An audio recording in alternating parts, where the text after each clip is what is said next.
Qarindoshlarımizdan kichikgina xatolik ko'rilsa, uni tutib olib tanqidlaganda, ularning yuz obro'yiga, izzat hurmatiga tajovuz qildikmi, qilmadikmi? Atrofimizdagi qarindoshlarimizning moddiy va ma'naviy haqlariga to'ydirmasdan hujum qilib saldikmi yoki bularning hammasida adil bo'la oladikmi? أعوذ بالله من الشيطان الرجيم. يا أيها الذين آمنوا كونوا قوامين بالقسط شهداء لله ولو على أنفسكم أو الوالدين والأقربين إن يكن غنيا أو فقيرا فالله أولى بهما فلا تتبعوا الهوى أن تعدلوا وَإِن تَلْوُوا أَوْ تُعْرِضُوا فَإِنَّ اللَّهَ كَانَ بِمَا تَعْمَلُونَ خَبِيرًا. Assalamu alaykum aziz qarindishim. Allah Taala yuqorida tilovat qilingan oyatda men bandalarini va dunyoda yashayotgan butun insonlarni adil bo'lishga, adolatdan chetnab ketmaslikka, yer yuzida adl adolatni hokim qilishga, Allohning yo'lida hech bir malomatxo'rning malomatidan qo'rqmaslikka buyuruydi. Shundaqla bu buyruqni haqiqiy iymonga bog'lab yuqorqi oyatni nozil qildi. Undaqda adolat degan nima? Yoki adolatni qanday tushunamiz? Adolat deganimiz Ali roziyallohu anhu aytgandek har narsani o'z o'rnida qo'yishdir.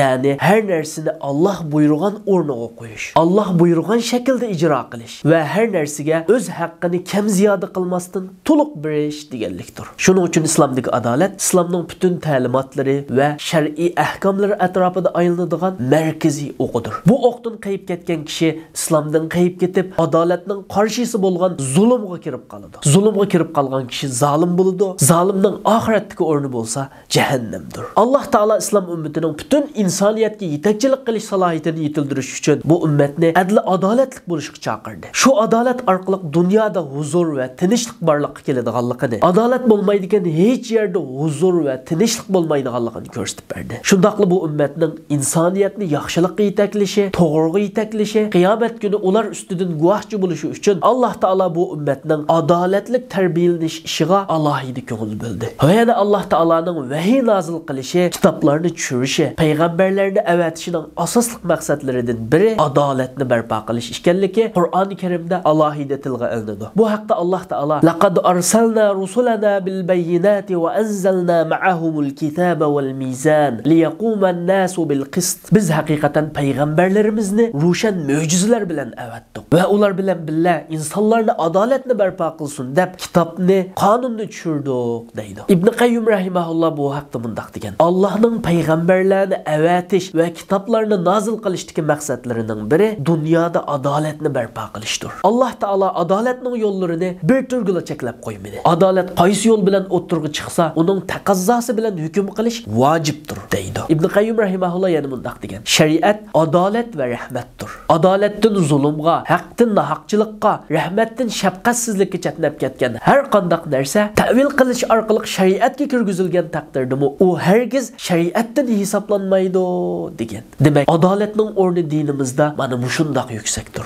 Undaqda adil kishilik qanday yaratiladi? Adil kishi har qanday ishida adolatga rioya qiladi. Kishilar bilan bo'lgan muomalallarida, munosabatlarida adolatga ergishadi. Adolat taqozo qiladigan har bir ishda yoki har qanday sohada adil bo'ladi. Agar ba'zi mansablarga erishsa yoki biror hukm chiqarishga vakil qilinsa yoki guvohlikqa chaqirilsa yoki ayoli bola chaqalarga muomala qilganda yoki savdo-sotiq qilganda yoki bir narsani jinglab tortgan vaqtda ish qilib adolat talab qiladigan har qanday ahvolda insonlarga adil muomala qiladi. Ularning haqlarini hech narsani kamaytirib o'tmasdan to'liq beradi. Shuning uchun musulmon har qanday ahvolda adolatni ijro qilsa, adolat bilan sifatlanadi. Adillik uning xarakteriga tabiiy aylanib ketadi. Adolat undaq musulmonning butun ishlaridagi zarur sifat va mustahkam axloq bo'lib qoladi. Shundaqla adil kishi adolatni yo'qotib qo'yishga sabab bo'ladigan guvohlikni bermaydi. Chunki adolat samimiyatsizlik bilan ijro qilinmaydi. Bularga yuqorida anglab o'tgan oyatimiz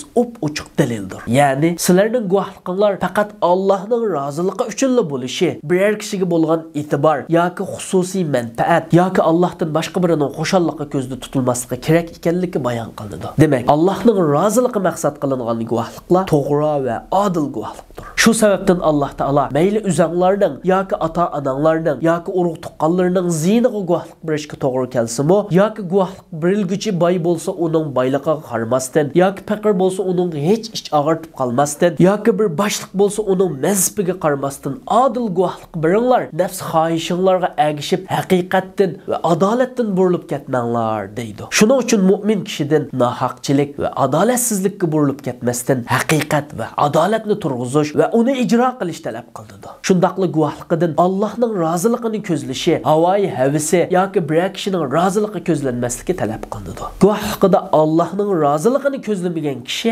boshqalarga zulm qilib qo'yadi. Boshqalarning haqqini yevagan bo'ladi. Haqni egasiga topshirmagan bo'ladi. Bundaq zolimning jinoyatini hammadan xabardor bo'lgan Alloh taolo bilib turdi. Uningga shu qilgan zulmiga qarta jazo berdi. Aziz qarindishim, biz bu ulug' kunlarda o'z ahvolimizga qaytadan bir qarab chiqaylik. Biz hayotimizda qanchalik adil yashayaladik, Allohning haqlarini qanchalik qo'g'dayaladik. Kunimizda Uyg'ur jamiyatini qalaymiqon qilib, payg'ambarimizning haqlari bo'lgan sunnatlarini inkor qiladiganlarning safida turmasdan, payg'ambarimizning haqlarida adillik qila oladikmi? Qarindoshlarimizdan kichikgina xatolik ko'rilsa, uni tutib olib tanqidlaganda, ularning yuz obro'yiga, izzat hurmatiga tajovuz qildikmi, qilmadikmi? Atrofimizdagi qarindoshlarimizning moddiy va ma'naviy haqlariga to'ydirmasdan hujum qilib saldikmi, yoki bularning hammasida adil bo'la oladikmi? Bular va yana men tilga olmagan adolatsiz yoki zulm qilgan ishlarimiz bormi, yo'qmi? Agar shundaq ishlar yuz berib qolgan bo'lsa, bu ishlarga qaytadan qarab chiqib, Allohga tavba qilib, haq egalarining haqqini kam qilmasdan bir o'tish bizning gadinimizdagi majburiyatimizdir. Undaq bo'lmaydi ekan, qilgan har bir ishimizdan hisob beradigan qiyomat kunida hisobimiz